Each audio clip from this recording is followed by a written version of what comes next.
예, 안녕하세요. 우순재 교수입니다. 전번 시간에 이어서 이제 돌무덤과 그 토강묘, 그러니까 맥족과 예족에 대해서 더 자세히 알아보도록 하겠습니다. 우리가 전 시간에 이어서 그 두 개의 지역으로, 이거 길림시 지역하고 송룸 평원 지역이 이렇게 구분이 되고 있는데, 그 가운데 샌드위치된 지역이 있습니다. 그 지역이 뭐냐면 쌍요 지역이라는 거예요. 쌍요 지역. 이 쌍요 지역은 뭐냐면은 이 요동 지역에서 가장 중요한 강이 요하입니다. 뭐 우리 북방에서 제일 중요한 거는 압록강이겠지만은 이 요하가 이렇게 쭉 올라가다 보면은 동요하로 갈라지고 서요하로 갈라져요. 근데 동요하는 짧습니다. 근데 서요하는 굉장히 길어요.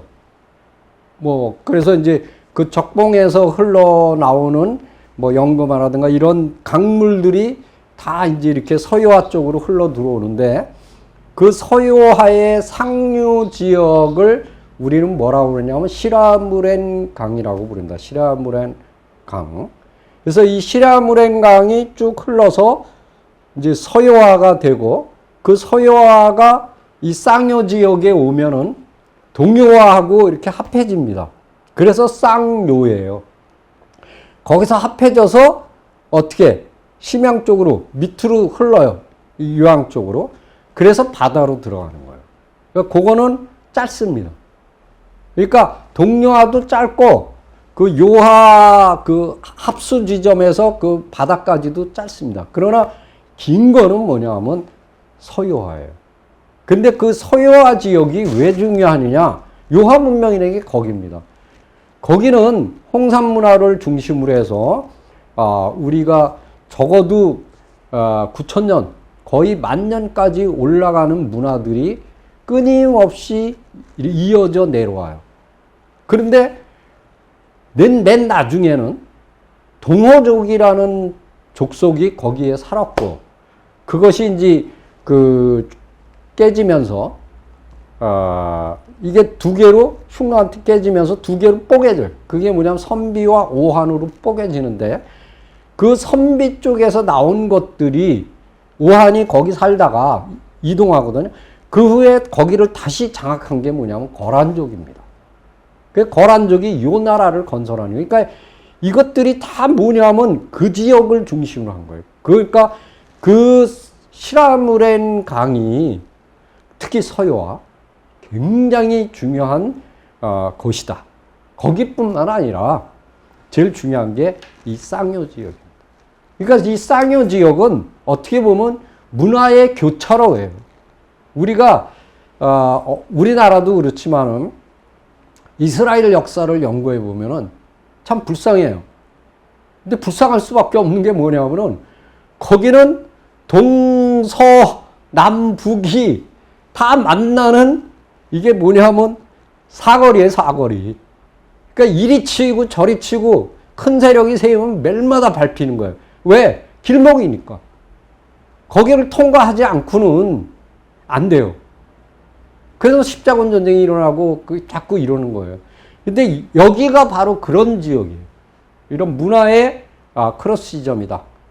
근데 여기에서 나온 이제 고분이 바로 후태평 고분이라는 고분이 있습니다. 근데 요게 이제 두 시기로 나눠지는데, 기원전 1780년, 그 다음 기원전 1000년.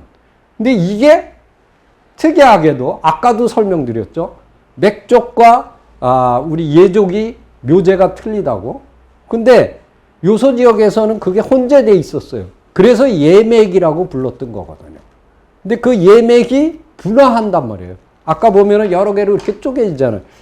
분화하는 과정에서 하나는 송눈 지역으로 가고, 하나는 이 길림 지역으로 가면서, 하나는 돌무덤, 하나는 흙무덤으로 이렇게 분화해 나간다. 근데 여기는 뭐가 나타나냐? 순수 토강묘가 나타나.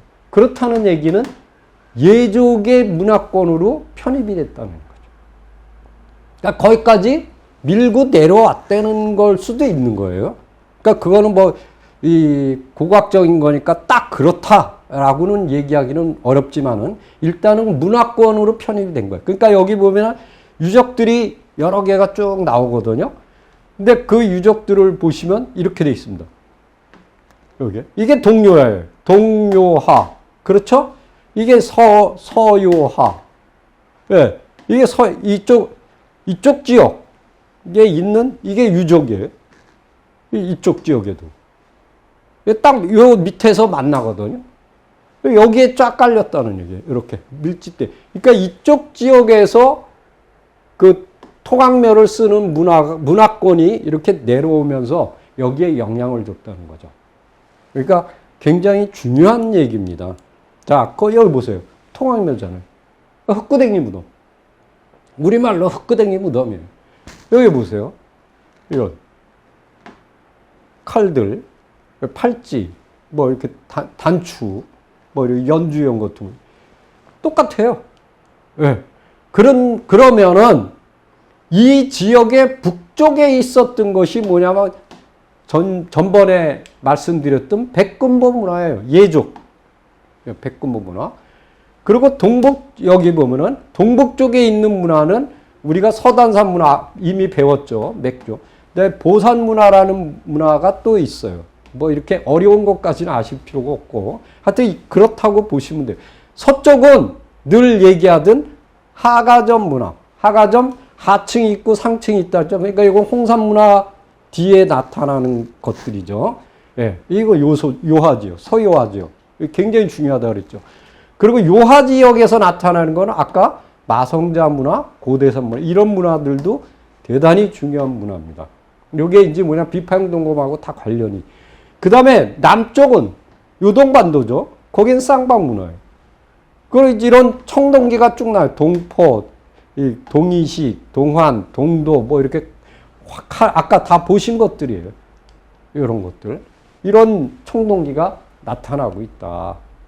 그래서 이러한 문화권들이 여기서 뒤섞여서 나타나는데 그 중에도 이 백금보 문화의 영향권이 가장 강하게 나타난다. 여기 보시면은 여기 백금보 문화. 그 다음에 여기 고대산 문화. 여기 마성자 문화.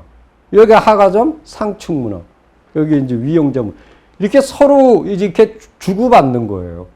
그럼 지금 그 지역이 여기인데, 요거는 이제 제가 요 전 단계 거를 설명드리기 위해서, 이런 문화들을 설명하기 위해서 일부러 이거를, 택한 겁니다.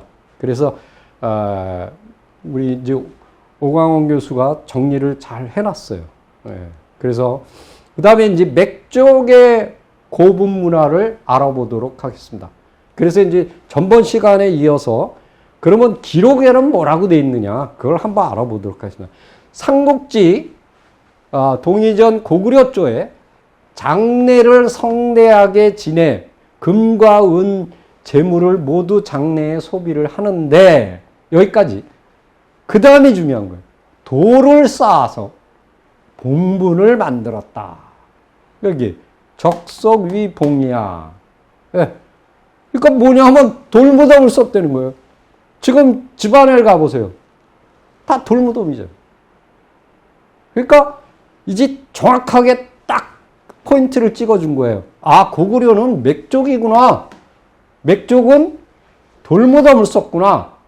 그 중에서 여기 뭐라 했어요? 적석총을 썼고, 적석총. 자, 우리가 여기 보면은 후한서에 고구려 쪽에 뭐라고 되냐면 구려는 일명 맥이라 한다. 맥족이다. 정확하게 써 있죠. 네. 고구려 맥족이라고 정확하게 돼 있어요. 근데 맥족이 하나냐? 아니에요. 분화한다 그랬잖아요.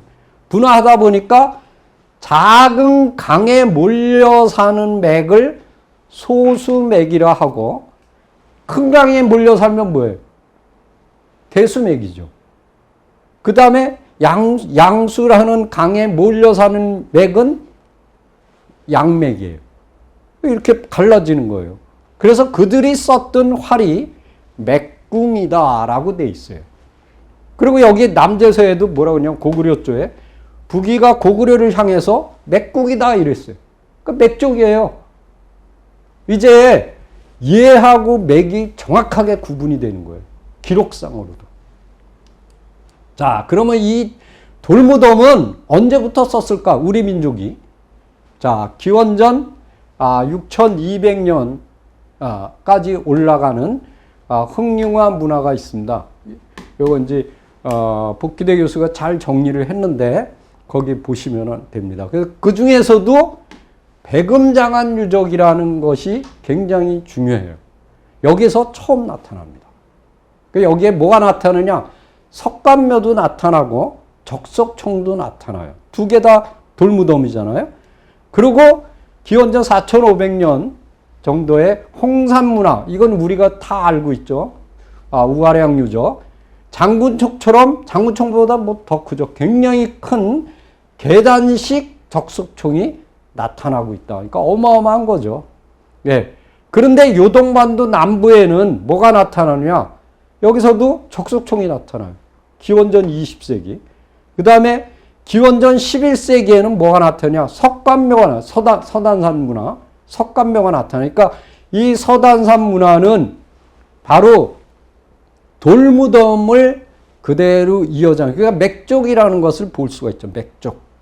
그런데 그 후에 나타나는 고구려, 그 다음 맥국, 지금 춘천입니다. 춘천. 그 다음에 백제. 백제에서도 우리 석천동 고분이 보면은 우리가 적석총이지 않습니까? 이거 다 맥족이라는 얘기죠. 자, 그리고 여기 뭐라고 되어 있냐면 구당서에는 배구열전에 이 배구가 말하기를 고구려는 본래가 고죽국이었다라고 되어 있어요. 그럼 고죽국이 고구려래요. 근데 이 고구려는 지금의 고구려를 얘기하는 게 아니고 원시 고구려를 얘기하는 겁니다. 근데 다른 기록에는 뭐라고 되냐면 고이라고 돼 있어요. 고이. 예. 예. 고이라고 돼 있어요. 이게 고구려예요. 그러니까 고이는 뭐냐 그럼 이것이 고리입니다. 고리. 여기 보면은 졸본부여, 여기 이 고구려의 전신인 졸본부여를 원래는 구려라고 많이 불러요. 구려. 그러니까 이 고주몽이가 고씨기 때문에 치고 들어오면서 거기다 자기 성을 붙인 거예요. 그래서 고구려가 된 거, 뭐 어떤 분은 고구리라 하는데 맞아요. 고구리. 고구리가 뭐냐면 줄이면은 고리예요. 그러니까 원시 고구려죠. 그러니까 구려였어요. 구려. 그리고 이들의 이 발굴해보면 많이 나와요. 그래서 이들이 뭐냐? 맥족이라는 거죠. 맥족. 다 돌무덤이에요. 그리고 이 졸본부여를 우리가 이제 동명하고 고주몽하고를 자꾸 혼돈해서 북한에서도 보면은 동명성왕릉 이렇게 써 있거든요. 그거 아니거든요. 그건 주몽이에요. 왜 그러냐면 광개토대왕 비문에도 뭐라냐면 주몽이라고 있어요. 추모. 그리고 다른 데도 뭐냐면 중모. 그 다른 이름 추모 이렇게 돼 있거든요. 주몽, 추모. 그러니까 이름 자체가 동명이 아니라는 얘기. 그럼 동명이 삼국사기는 동명으로 돼 있지만 아니에요. 동명은 그럼 누구냐? 바로 이 졸본부여를 세운 사람이에요. 근데 신화를 보면 똑같아요. 신화를 보면 고주몽하고 신화가 똑같아요. 알을 낳고 뭐 이런 게. 그러면 그가 어디서 출발했느냐? 고리라는 곳에서 출발했어요. 고리. 예. 이게 고리국이에요. 그게 나중에 고구려로 원시 고구려라고 보시면 돼요. 원시 고구려. 그래서 이 맥족이 분화되면서 어떻게 하냐면 고구려, 소수맥, 양맥. 근데 이 고구려는 원래는 구려였죠. 고는 붙인 거예요. 그래서 고구리. 그 다음에 이제 춘천에도 맥국이 있어요. 백제를 세운 주체 세력도 똑같죠. 왜냐하면 졸본부여에서 내려온 족속이니까 다 맥족이에요. 그러니까 이 맥족들은 어떤 문화를 썼느냐? 돌무덤이죠. 그래서 뭐냐면 석관묘, 석광묘, 적석청, 후대에는 고인돌. 이게 다 돌이에요. 예, 돌무덤 썼다. 이게 홍산에서 제가 찍은 거예요. 홍산. 여기. 그리고 이게 적석청입니다. 대형 적석청, 전산자 적석청이라고 우아량에서 제일 큰 적석청. 계단식. 어마어마하게 큽니다. 자, 이거는 발굴했어요. 북한하고 중국하고 중공이죠. 그 당시. 공동 발굴을 했어요. 그리고 공동 보고서를 쓰기로 했는데 북한이 일방적으로 고조선의 유적이다 그래서 딱 발표해버렸어요. 그래서 지금은 중국하고 북한이 발굴을 같이 공동 안 합니다. 끊겼어요. 이게 뭐냐면 강상적석총이라고 제가 가봤는데 이렇게 테두리를 해갖고 문 딱 잠궈놨어요. 그런데 이제 저는 잘 얘기했고 이제 살짝 거짓말해서 들어갔는데 너무 열심히 사진을 찍다 보니까 들켜버렸어요. 그래서 이제 쫓아오더라고요. 막 자전거 타고 저희들은 열심히 했고 택시 타고 도망가 버렸는데 이게 어떻게 됐냐면 가운데 요걸 중심으로 해서 이게 이렇게 쭉 방사형으로 이렇게 배치되어 있어요. 이거 적석총입니다. 근데 이게 뭐냐면 고조선 거예요. 이건 이제 순장무덤으로도 봅니다. 이제 이게 고인돌이죠. 이 굉장히 정형적인 건데 어떤 사람이 또 여기서 제사를 드려도 여기 보니까 저희 아들하고 한번 같이 갔었는데 굉장히 커요. 그 산 꼭대기에 있습니다. 정말 멋있어요. 정말 고인돌다워요. 여기 남한에서는 고인돌다운 게 강화도죠. 부군리. 이건 중국에서 제일 멋있는 고인돌 중에 하나입니다. 여기 보세요. 여기 환인에 있는 거예요. 지금은 댐을 막아서 다 물속에 잠겼습니다. 근데 이제 그 중국 학자가 2009년도에 요걸 이제 그 찍은 사진인데 요건 이제 요건 제가 찍은 거예요. 이게 이제 그 환도산성 들어가다 보면은 그 거의 다 가서 이 집보다 크잖아요. 이거 2층 집이에요. 거의 맘먹잖아요. 얼마나 커요? 무지무지 큰 겁니다. 중간에는 못 찍게 했어요. 이건 그 전에 찍었지만 꽁안이 쫓아와갖고 딱 찍는데 카메라를 딱 막아버리더라고요. 못 찍게. 지금은 이제 뭐 마음대로 찍습니다. 이게 춘천에 있는 거예요. 춘천 중도. 여기에 어마어마한 유적이 나왔는데 지금 레고랜드 만들었고 아주 박살을 내버렸죠. 이게 이제 석천동에 있는 거예요. 이건 백제죠. 그러니까 보면은 다 돌무덤이잖아요. 쭉. 이게 뭐냐면 맥족들의 무덤이다라는 것이 이제 증명이 되는 거죠. 자, 그 다음을 이제 한번 예족. 자, 후한서에 보면은 뭐라 그랬어요? 요 부여가 있는 나라, 이 땅은 본래가 예족의 땅이었다 이렇게 돼 있어요. 그러니까 이들이 부여족은 어디서 나왔느냐? 예족에서 나왔다는 거예요. 예족.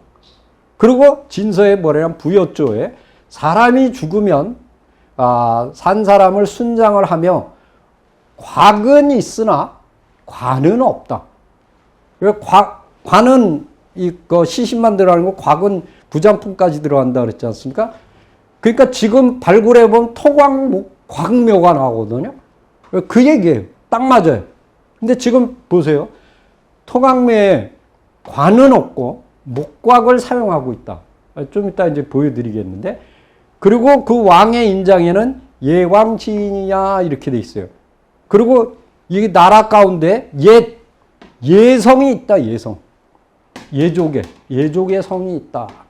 이게 지금 어디냐? 백금보죠. 백금보. 그 뒤를 이은 한서문화. 이런 것들이 다 예족의 땅이었다라는 걸 전번 시간에 다 설명을 드렸습니다. 자, 토강묘가 가장 잘 드러나고 있는 거는 하가점 하층문화. 요게 이제 기원전 한 2000. 요거 이제 복기대 교수가 이제 이렇게 잘 안내를 해줘서 여기를 잘 봤습니다. 그리고 설명도 잘 들었고, 여기 대전자 유적이라고 정말 어마어마한 것이 나왔어요. 거기가 보면은 대부분이 토강묘입니다. 흑무덤이죠. 그리고 또 하나 중요한 거는 심양의 정가화자 유적입니다. 이 굉장히 중요한 유적인데 제가 이거를 놓쳤어요. 그때 이제 백두산을 들어가야 되는데 시간이 남아서 우리는 이제 그 다른 데 구경하고 있는데 기차 타러 이제 막 가는 중에 우리 교포분을 만났어요. 그분이 이제 애국심이 굉장히 강하더라고. 자기 독립운동가 후손이래요. 학자라고 이렇게 명함을 드렸더니 정가 유적 봤네요. 못 봤다고. 그렇게 중요한 걸 갖다 못 보면 어떡하냐. 그래서 그 다음에 갔어요. 근데 하도 이제 한국에서 우리 거라 그러니까 그 유물을 싹 치워버리고 거기 폐쇄시켜버렸어요.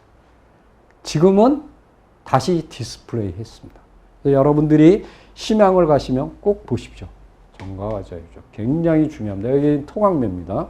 그리고 이제 백군보문화 한서 2기. 그 다음에 이제 원부여, 북부여, 동부여 다 토강묘예요. 네. 자, 이렇게 돼 있습니다.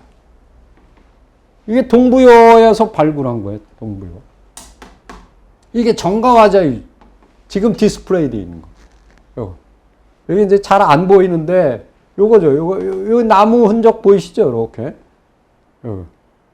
이거 나무 흔적. 청동기가 어마어마하게 나왔습니다. 자, 그리고 여기에 뭐라고 되어 있냐면 사기 흉노전에 흉노의 이제 동쪽이죠. 여기 동쪽. 동쪽에 누가 있느냐? 상곡군의 동쪽인데 예맥조선. 우리가 이걸 끊어서 예맥과 조선이라고 읽는데 아니에요.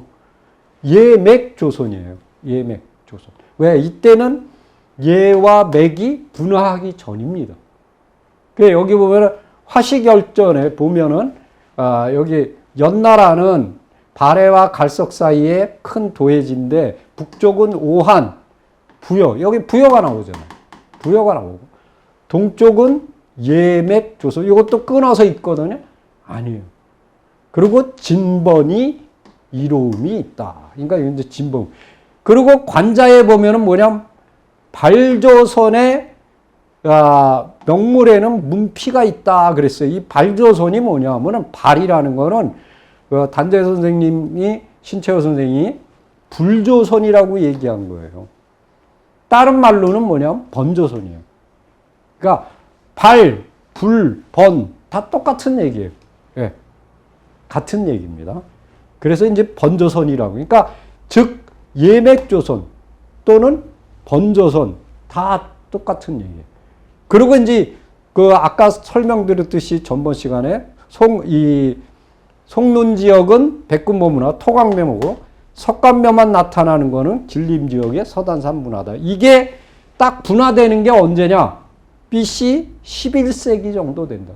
BC 11세기. 그러니까 BC 11세기 되면 지금까지 이제 혼재되어 있던 예와 맥이 혼재되어 있던 것이 서서 이렇게 분화되는 그런 거를 볼 수가 있다. 자, 여기 보면은 관자에 보면은 예맥 또는 호맥 이렇게 돼요. 일주서에는 예인, 맥 여기는 이렇게 분화돼서 나타나고 있어요. 그리고 시경에도 추라는 거는 예죠. 그리고 맥 이렇게 분화돼서 나타나고 여기 이제 논어라든가 중영이나 맹자 이런 데서는 맥이 나타나요. 설원에는 또 맥 이런 것들. 그러니까 우리가 보면은 예와 맥이 혼재돼서 이렇게 나타나고 있는데 대부분 보면은 기원전 1042년 이게 성왕 때거든요. 주나라 성왕 때. 그러니까 11세기 정도. 그때 보면은 예와 맥이 이렇게 분리돼서 나타나기 시작하고 있다라는 걸 눈치챌 수가 있죠. 그러니까 요게 이제 하가점 하층 대전자 유적이죠. 여기 대규모로 나오고 있습니다. 여기 보면은 다 토강묘죠. 흙무덤입니다. 그리고 이제 가장 중요한 것이 뭐냐면 예맥군장, 예군 남녀가 뭐 후한서에 보면은 투항을 했어요. 이게 BC 128년 이때 이제 한나라로 투항하는 게 나와요. 그러니까 이때 당시에 이미 예족이 분화되어 있었다는 걸 알 수 있어요. 하나의 정치 체제로 등장하고 있었다는 것을 알 수가 있는 거죠. 그리고 막강한 세력으로 얼마 28만 구예요. 굉장히 큰 세력을 이루고 있었다는 걸 알 수가 있습니다. 다시 말해서 자, 우리가 예와 맥으로 분류될 뿐만 아니라 이 한반도 지역은 뭐로 분화가 되느냐? 한으로 분화돼요. 우리 그래서 김상기 박사 같은 분은 뭐라냐면 예, 맥, 한 이렇게 세 개로 분화하고 있다라고 설명을 하고 있어요. 아주 정확한 설명이라고 저는 보고 있습니다. 그러니까 그 전에는 한 덩어리였는데 그것이 이제 분화해 나가는 과정입니다. 근데 그 분화하는 것이 대부분 언제냐? 기원전 11세기 경. 그러니까 앞뒤가 되겠죠. 그 정도의 분화가 나타나고 있다. 그래서 여기서 보면 기원전 12세기에서 11세기 사이 토강묘로 쓰는 백금보 문화와 석관묘로 쓰는 서단산 문화가 분화되는 과정을 겪고 있다라고 볼 수가 있는 겁니다. 그래서 후대 가면은 뚜렷하게 구려, 이건 이제 졸본부여죠. 고구려, 이건 적석총을 쓰고 북부여, 동부여는 토강묘를 쓴다. 이때는 뭐 확연하게 구분이 되죠. 이미 기록에도 딱 나오잖아요. 네. 그래서 이 분리 시기는 적어도 11세기 경으로 볼 수가 있다. 그거를 가장 잘 보여주는 게 뭐다? 백금보 문화와 서단산 문화다. 그래서 이제 크게 나누면 이제 토강묘와 석관묘다. 이렇게 보시면 되겠습니다. 요거는 전번에도 설명을 드렸어요. 단군세기라는 책에 보면은 이제 환단고기에 합본이 되어 있습니다만 기원전 1286년 이때 이제 소태라는 사람이 소태 왕이죠. 이제 단군이지. 요 서우여라는 사람한테 맡기려 하자 우연왕 고등의 손자인 색불루가 반대를 하여 그러니까 여기 보면은 이때 이제 이 변화가 일어나는 거죠. 근데 이 동산연표는 뭐냐면 어윤족이라는 우리가 친일했던 사람입니다. 조선사 편수에 최남선이라든가 이병도라든가 신석호라든가 이런 사람. 근데 이 당시에는 대학자였어요. 최남선이 더 유명했지만은 이 사람도 대학자입니다. 근데 이분이 그 당시에 일본인들이 그 취합해 놓은 자료를 다 봤을 거 아니에요. 그걸 갖고 만든 책이 뭐냐면 연표예요, 연표. 우리나라 연표는 보면 단군 BC 2333년부터 연표 나오는 연표가 없습니다. 근데 이 연표만 그게 나와요. 어윤족이라고. 근데 이분 거에 보면 뭐라고 됐냐면 연표에 기원전 1286년에 바뀐다 이렇게 돼 있어요. 여기 보세요. 후왕이 부여로 천도하여 국호를 부여라고 하였다. 딱 나오잖아요.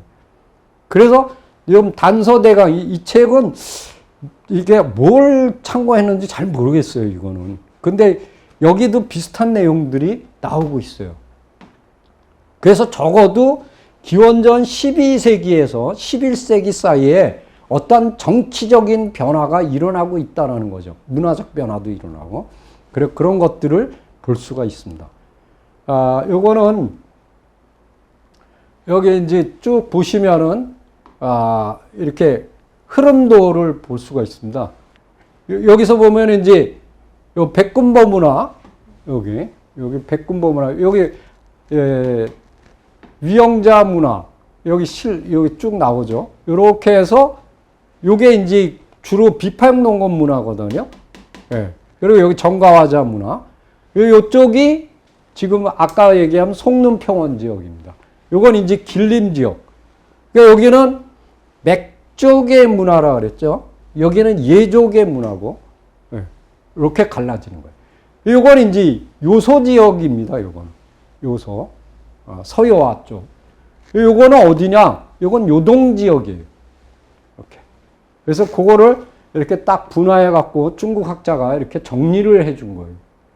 여기 보니까 이제 뚜렷하게 딱 구분이 되죠. 예. 그래서 요거는 지금 뭐냐면, 동북계 청동 단건 문화 그랬는데 요게 뭐냐면 우리가 얘기하는 비파형 동건 문화입니다. 예, 비파형 동건 문화인데, 예, 그래서 이렇게 이제 분리가 돼서 나타난다라는 걸 설명드리기 위해서 이걸 보여드린 겁니다. 그러면 이걸 지도로 보면 어떻게 되냐? 요거예요. 여기 보세요. 동북계 청동 단검 문화. 여기가 이제 주영강이라는 분이 이제 정리를 해 놓은 건데, 요겁니다. 이게 비파형 동검 문화. 이렇게. 여기가 하가점 상층 문화. 여기 하가점 상층 문화. 여기 이제 북방계 유물이 많이 나오죠. 그 다음에 여기 보면은 서단산 문화. 요겁니다. 빨간색. 그 다음에 백금버 문화. 여기에요. 그러면 지금까지 이렇게 돼 있던 것들이 이게 분화돼 나가는 거예요. 여긴 맥족, 여기는 예족으로. 이렇게. 그거를 설명하기 위해서 이렇게 제가 이제 이렇게 이분 거를 이제 인용한 겁니다. 요게 이제 요동지역 거를 정리를 했어요. 그 오대강 교수가. 요걸 한번 보세요. 요동지역을 보면, 여기 보면 적석청이죠? 고인돌이죠? 고인돌이죠? 적석청이죠? 이렇게 쭉 나와요. 요쪽 쪽. 여기. 석관묘, 고인돌. 이렇게 쭉 나오는데 중간중간에 토광묘가 껴 있어요. 이렇게. 여기도 보면 길림지역인데, 여기 석관묘가 쭉 나가다가 끝에 가서 토광묘가 나요. 이건 이제 그쪽 지역, 그 예족이 이렇게 들어오는 거예요. 이 두만강유역도 쭉 석관묘가 나가다가 토광묘가 섞여서 나오기 시작해요. 후기에 가면은. 근데 이쪽, 우리나라도 보면은 혼재에서 나타나요. 근데 혼재에서 나타나는데 문제는 여기는 혼재에서 나타나지 않는다는 거예요. 이 두 개에서. 여기는 흙무덤, 여기는 돌무덤.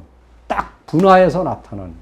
그거를 이제 설명드리기 위해서 했습니다. 그래서 여기 보면은 이 비평동검 문화가 처음부터 청동기 초기부터 나타나냐? 그건 아니에요. 우리가 대부분 고인돌도 마찬가지입니다. 우리가 이 자칫 잘못하면은 고인돌하고 비평동검 문화를 너무 강조해 버리면은 잘못하면 이게 어그러질 수가 있어요. 왜 그러냐면 청동기가 발전하다가 나타나는 것이 뭐냐면 비평동검 문화고, 돌무덤이 발전해 가다가 요동지역에서 변형을 일으키면서 나타나는 게 고인돌 문화예요. 그건 이미 제가 다 설명을 드렸어요. 근데 특히 이 비평동검이 어디를 중심으로 많이 나타나냐? 조양이에요, 조양. 네, 조양 지역을. 그래서 그걸 우리가 능화 문명이라는데, 이때 나타나는 것이 전기 비평동검. 그러면 이제 나타나는 거니까요. 근데 후기에는 이 비평동검 문화가 어디로 이동하냐? 심양의 정가화자 유적 쪽으로 이렇게 이동해 가는 걸 볼 수가 있어요. 네. 자, 그 다음에 이 비평동검에서 세형동검이라고, 그러니까 비평동검은 중간에가 이렇게 쫄록하잖아요. 네. 그러니까 어떻게 되냐? 이거죠, 이거. 여기 이렇게 돌기가 있어요, 이렇게 비파처럼. 근데 여기 보세요. 없어지죠? 돌기가? 이게 이제 세형동검이에요. 변화해 가는 거예요. 이렇게. 그래서 보면은 이게 언제냐? 기원전 4세기 정도 돼요. 이때 또 세형동검만 나타나는 것이 아니라 모루, 철기 시대로 진입하고 있어요. 그러니까 문화가 변화하는 겁니다. 물질 문화가. 그래서 이제 정치적인 분화가 일어난다. 왜 그러냐면 이들이 이제 철제 무기를 쓰고, 이 농기구를 쓰고, 그러면서 생산력이 증대되겠죠. 그러니까 파워가 생기는 거예요. 파워풀해지고, 그 다음에 이 세형동검도 보면은 이걸로 찌르는 것보다 이걸로 찌르는 게 더 깊이 들어가겠죠. 타격력이 좋습니다. 그래서 이렇게 변화해가는 과정을 우리가 볼 수가 있다. 그렇다면 점점 해체 작업이 빨라졌다, 이렇게 볼 수 있는 거예요. 이제 여러 개의 이 힘센 자들이 이렇게 우죽순처럼 나타나게 된다. 그것을 우리는 열국이라고 얘기한다. 이 열국 중에서 가장 중심적인 세력이 뭐냐? 부여다. 그래서 부여가 스타트고, 그 다음에 다른 열국들이 이렇게 쭉 나타나게 된다. 그래서 아까 제일 중요한 게 11세기에 그 예족과 맥족이 분화되는 것을 볼 수 있고, 그 다음에 4세기, 기원전 4세기가 되면은 그 열국으로 분화되는 과정이 가속화되고 있다라는 걸 갖다가 볼 수가 있습니다. 그때 가속화되는 매체가 뭐냐? 바로 이겁니다. 요 대읍 요거죠. 큰 나라들. 그러니까 읍 중에서 작은 읍도 있고 큰 읍도 있지만 이 대읍들을 중심으로 해서 요게 하나의 나라로 분해돼서 나간다. 이렇게 볼 수가 있습니다. 요건 이제 비파행동검이 변화해가는 과정을 보실 수가 있습니다. 그래서 이제 다시 말씀드리지만 적어도 예족과 맥족의 분화 과정을 살펴볼 때 11세기 경에 분화가 이렇게 뚜렷하게 나타난다. 그것이 대부분이 어디다? 우리가 요거죠. 요 서단산 문화인 요게 돌무덤, 백군보 문화를 중심으로 한 흙무덤, 요 두 개로 나타나서 여긴 예족, 여기는 맥족 이렇게 볼 수가 있다. 그 다음에 이제 4세기경이 되면은 세영동검 시대로 되면서 철기 시대로 진입해 들어간다. 그래서 더욱 해체 작업이 빨라지게 된다. 그거를 우리는 뭐라고 부르냐? 열국시대라고 부르고 그 중심에는 누가 있느냐? 부여가 있다. 이렇게 이제 보시면. 그러니까 우리가 정리를 하자면 부여와 열국시대가 전개되기 시작한다. 이렇게 보시면 되겠습니다. 자, 수고하셨습니다.